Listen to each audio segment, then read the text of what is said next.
There are places on this continent older than the Roman Empire. Structures built before the first stones of Notre Dame were laid. Trade routes more extensive than those of medieval Europe. Cities that rose, flourished, and fell while much of the old world was still scattered into kingdoms and tribes. But we are not taught to think of this land as ancient. Both bad ships and noun. Around the year 1050, while William the Conqueror was still decades from setting foot in England, a city was rising along the Mississippi River in what is now southern Illinois. It was called Cahokia. At its peak, it was home to as many as 20,000 people, larger than London at the time. Larger than Paris, it was a center of trade, ceremony, and power, built around massive earthen mounds that still stand today, silent and overlooked. This was not an isolated anomaly. Across North America, complex societies had been developing for thousands of years. In the Southwest, multi-story pueblos housed entire communities. In the Pacific Northwest, cedar longhouses sheltered societies sustained by salmon and sophisticated resource management. In the Ohio River Valley, vast ceremonial earthworks were aligned with celestial events. These were not scattered villages waiting for history to begin. This was history, already in motion. The tone becomes immersive, careful. Let us focus on Cahokia for a moment. The city was organized around a central plaza, dominated by a massive platform mound. Monk's Mound, still the largest earthen structure built in pre-Columbian North America. From its summit, leaders could survey the city below, neighborhoods, workshops, ceremonial spaces. This was a society that understood urban planning. Wooden palisades surrounded the central district. Causeways connected outlying settlements. Waterways were managed to support agriculture and transportation. Cahokia was a hub. Goods arrived from across the continent. Shells from the Gulf Coast, copper from the Great Lakes, mica from the Appalachians. These materials were transformed into objects of ritual and prestige, then traded outward, binding distant communities in networks of exchange. Governance was centralized, but not simple. Leaders held authority through both spiritual and political power. Ceremonies marked the seasons. The mounds themselves were not random. They were oriented to solar and lunar events, reflecting a deep understanding of astronomy. This was not a society living close to nature in some romanticized sense. This was a society actively shaping its environment, clearing forests, constructing earthworks, managing crops, directing labor on a scale that required organization, planning, and continuity across generations. And Cahokia was not alone. Across the continent, different societies developed different solutions to the same challenge: how to live well in a particular place, with its particular resources, its particular limits. This way, by the time Europeans arrived in the Mississippi Valley in the 1500s, Cahokia had been abandoned for centuries. We do not know exactly why. Climate change may have played a role. Droughts, shifting river patterns, political conflict, resource depletion, perhaps a combination. But the city's decline was not the end of complexity in the region. Other societies continued. Descendants of Cahokia's builders persisted in surrounding areas, maintaining trade networks, governance structures, spiritual traditions. What changed everything was not the collapse of one city.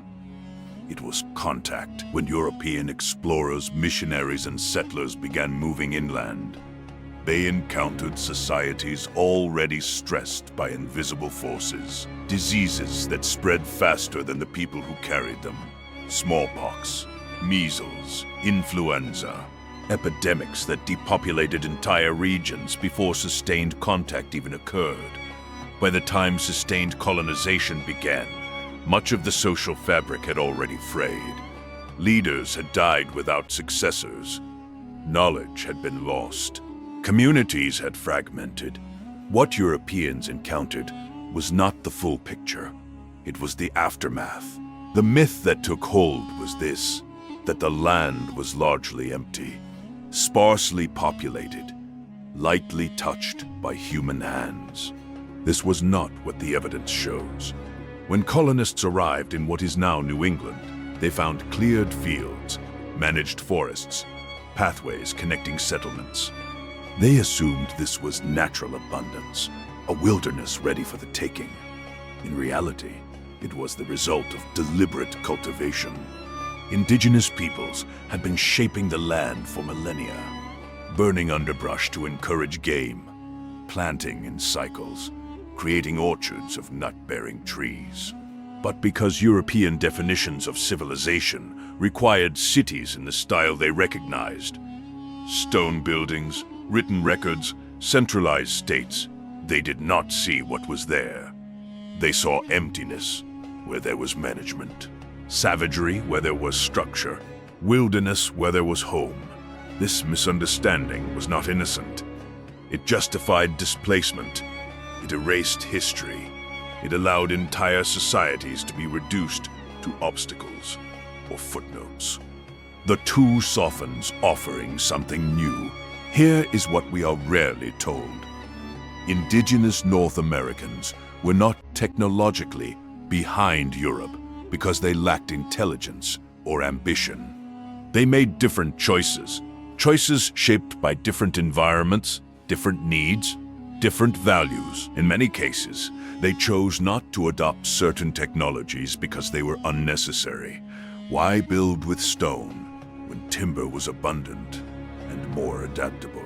Why develop metallurgy for weapons when existing tools were effective and resources were better spent elsewhere?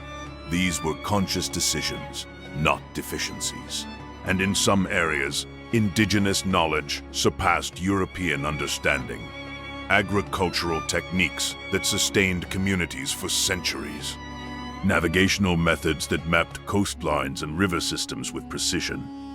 Medical practices, using willow bark for pain relief, for instance, that would later be adopted into Western medicine. History did not move in a single direction, from primitive to advanced. It moved in many directions, shaped by context, by necessity, by what people valued most. The legacy of this history is still visible. Place names across North America, rivers, mountains, cities, carry indigenous languages. Agricultural staples, corn, beans, squash, potatoes, were domesticated here, not imported. And the descendants of these societies are still here, not as remnants of the past, but as living communities, preserving languages, traditions, and knowledge systems that survived centuries of displacement and erasure. Understanding this history does not change the past, but it changes how we see the present. It reminds us that this land was never empty, that the societies that developed here were not waiting for history to arrive. They were already deep into histories of their own, complex, dynamic, worthy of the same respect we give to any civilization. Before this land had the name America, it had 1,000 names. Before it had borders, it had pathways. Before it had one history, it had many. And if we are willing to look past what we think we know, those histories are still there, waiting to be heard. If this changed how you see this place, consider following for more stories, history left behind.